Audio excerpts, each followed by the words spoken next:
പഞ്ചായത്തിൽ ജോലിക്ക് പോകുന്നതിനു മുമ്പായി രാവിലത്തെ അടുക്കള ജോലി കഴിഞ്ഞു കിട്ടിയ അല്പസമയത്തിനുള്ളിൽ രാവിലെ വീടിന് പുറത്തുള്ള ഔട്ട് ഹൗസിൽ എന്തോ ജോലി കഴിഞ്ഞ് എത്തിയതായിരുന്നു അരുന്ധതി. ഇത് എന്നാ കോലമാടി ഭാര്യയെ. രാവിലെ തന്നെ ഭാര്യ തൻ്റെ പളുങ്കുമേനി അഴുക്കിൽ പുരണ്ടു വരുന്നത് കണ്ടപ്പോൾ സജീവ് ചോദിച്ചു, കളിയാക്കേണ്ട സജിയേട്ടാ, നമ്മുടെ പഴയ വീടില്ലേ വിറകുപുരയായി ഉപയോഗിക്കുന്നത്, അതിലപ്പടി എലി നിറഞ്ഞിരിക്കുകയാണ്.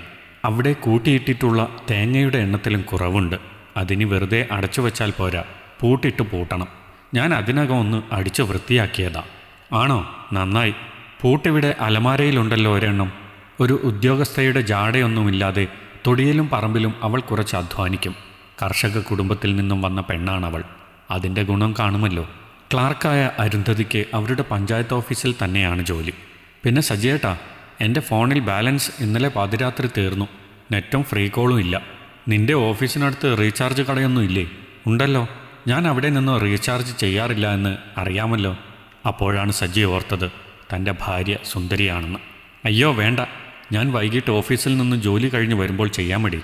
അരുന്ധതി വേഗം കുളിച്ച് ഫ്രഷായി ഒരുങ്ങിപ്പോകാൻ നേരം അലമാരയിൽ നിന്നും പൂട്ടെടുത്ത് അവൾ സജിയോട് പറഞ്ഞു, എനിക്ക് ജോലിക്ക് പോകാൻ സമയമായി. പുറത്തുള്ള നമ്മുടെ വിറകുപുരയുടെ വാതിൽ ഈ മേശപ്പുറത്തുള്ള പൂട്ടിട്ട് പൂട്ടണേ. സജി കാണും വിധം പൂട്ടെടുത്ത് മേശപ്പുറത്ത് വെച്ചു.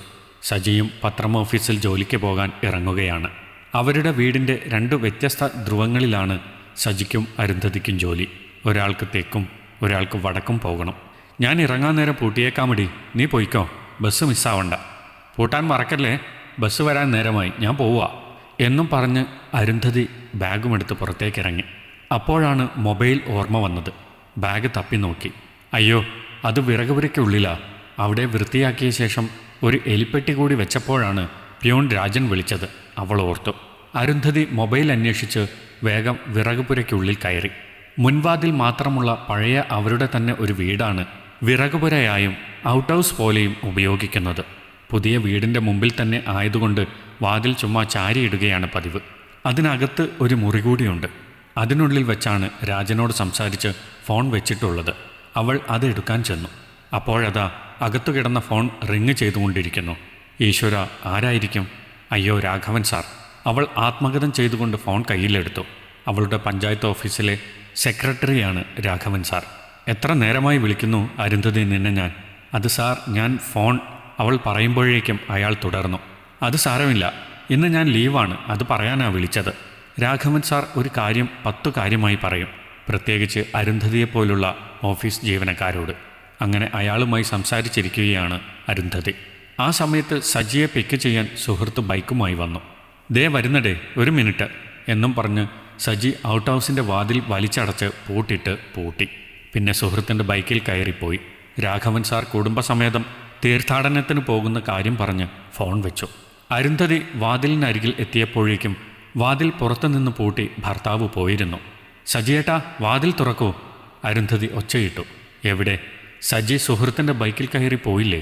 അവൾ വേഗം ഫോൺ എടുത്ത് വിളിക്കാൻ ശ്രമിച്ചു. ക്ഷമിക്കണം, താങ്കളുടെ ഫോണിൽ ഈ കോൾ ചെയ്യാനുള്ള മതിയായ ബാലൻസ് ഇല്ല. അരുന്ധതി ശരിക്കും കുടുങ്ങിയെന്ന് അവൾക്ക് മനസ്സിലായി. മച്ചകം മുതൽ ജനലും വാതിലും വരെ കട്ടമരം കൊണ്ട് പണിത പഴയ ഒരു കെട്ടിടത്തിൽ നിന്നും ഒരു വിധത്തിലും പുറത്തു കടക്കാനാവില്ലെന്ന് അവൾക്കറിയാം. ഇനി ആരെങ്കിലും തൻ്റെ ഫോണിലേക്ക് ഒരു കോൾ വിളിച്ചാൽ രക്ഷപ്പെടും. ആരാ ഈ ഓഫീസ് സമയത്ത് വിളിക്കുക? അവൾ ബാഗ് തുറന്ന് ബോട്ടിലെടുത്ത് അല്പം വെള്ളമെടുത്ത് കുടിച്ചു. അല്പം കഴിഞ്ഞപ്പോൾ പിരിവുകാർ അവളുടെ പുതിയ വീടിന് മുമ്പിൽ വന്നു. ആളില്ലാത്തത് കാരണം തിരിച്ചു പോകുന്നത് അവൾ കണ്ടു. ഒച്ചയിട്ട് വിളിച്ചാലോ? അവൾ ആലോചിച്ചു. നാണക്കേട്, താനിങ്ങനെ പൂട്ടപ്പെട്ട് കിടക്കുകയാണെന്ന് അവർ അറിയുന്നത് തന്നെ ഒരു കുറച്ചിലാണ്. ആത്മാഭിമാനം പണയം വയ്ക്കാൻ അവൾ തയ്യാറല്ല. അവൾ ജനലിൻ്റെ വിടവിൽ കൂടി അവർ പോകുന്നത് നോക്കി നിന്നു. ചേട്ടാ, പൂട്ടിയിരിക്കുകയാണ്, ഇനി തേങ്ങ എടുക്കാൻ പറ്റില്ലല്ലോ. പുറത്തുനിന്നും 2 കൊച്ചു പയ്യന്മാരുടെ ശബ്ദം അവൾ ശ്രദ്ധിച്ചു. താൻ പൂട്ടപ്പെട്ട വാതിലിനു മുമ്പിൽ നിന്നാണ്.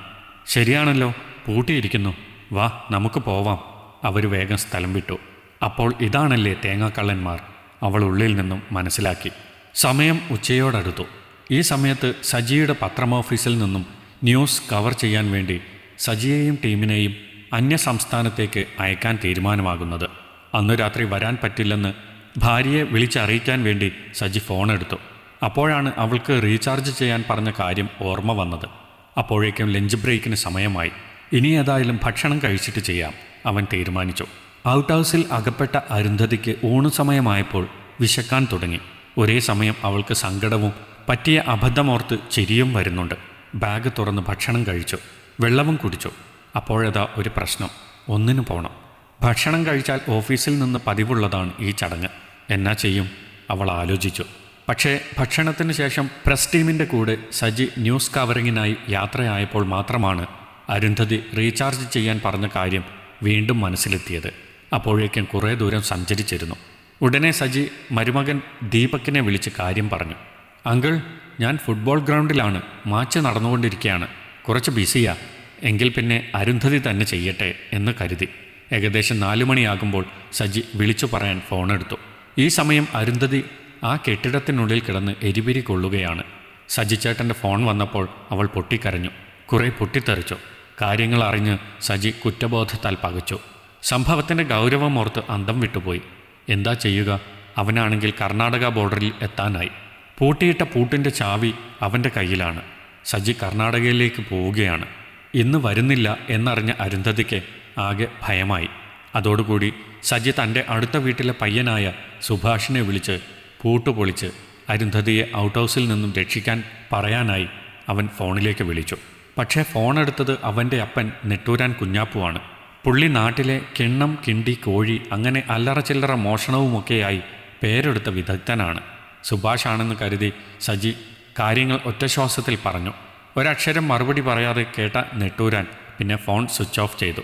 ഇവിടെ എൻ്റെ മോൻ സുഭാഷിനെ ആരും വിളിച്ചിട്ടുമില്ല, ആരും ഫോൺ എടുത്തിട്ടുമില്ല, ഒന്നും കേട്ടിട്ടുമില്ല, നെട്ടൂരാൻ മനസ്സിൽ പറഞ്ഞു ചിരിച്ചു.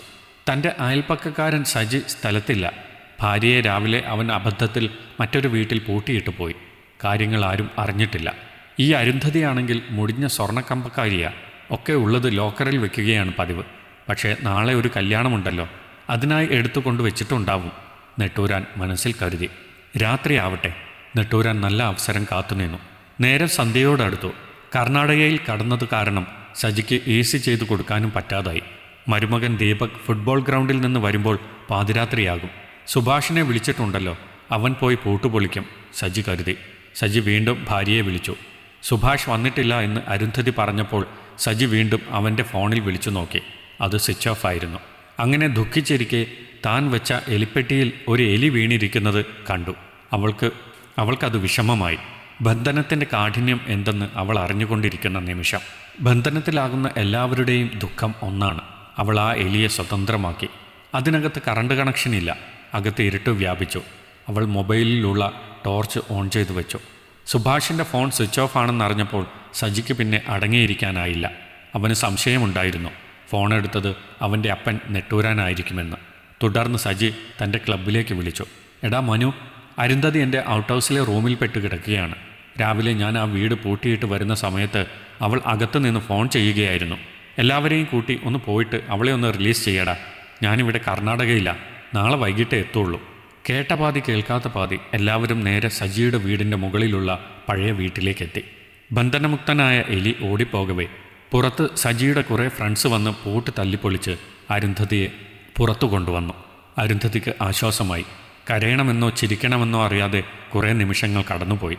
രാവിലെ തന്നെ പെട്ടുകിടക്കുകയാണെന്ന് അറിഞ്ഞപ്പോൾ പലരും ഫോൺ വിളിക്കാമായിരുന്നില്ലേ എന്നൊക്കെ ചോദിച്ചു. പക്ഷേ സംഭവമൊക്കെ അരുന്ധതി വിവരിച്ചപ്പോൾ എല്ലാവർക്കും സംഭവത്തിലെ ഗൗരവ വിഷയമായ ടൈമിംഗ് എന്ന ഘടകത്തിൻ്റെ പ്രാധാന്യം മനസ്സിലായി. അരുന്ധതിയുടെ വീട്ടിൽ നിന്നും ചെറുപ്പക്കാർ പോകവേ വഴിക്ക് വെച്ച് കുറേ നാളുകൾക്ക് ശേഷം ആയുധ സാമഗ്രികളുമായി വീണ്ടും മോഷണത്തിനിറങ്ങിയ നെട്ടൂരാനെ അവർ ഓടിച്ചു വിട്ടു. ഈ കഥ നിങ്ങൾക്കിഷ്ടമായെങ്കിൽ ലൈക്ക് ചെയ്യൂ. നിങ്ങളുടെ അഭിപ്രായങ്ങൾ കമൻ്റായി രേഖപ്പെടുത്തൂ. കൂടുതൽ കഥകൾ കേൾക്കാൻ ഈ ചാനൽ സബ്സ്ക്രൈബ് ചെയ്യൂ.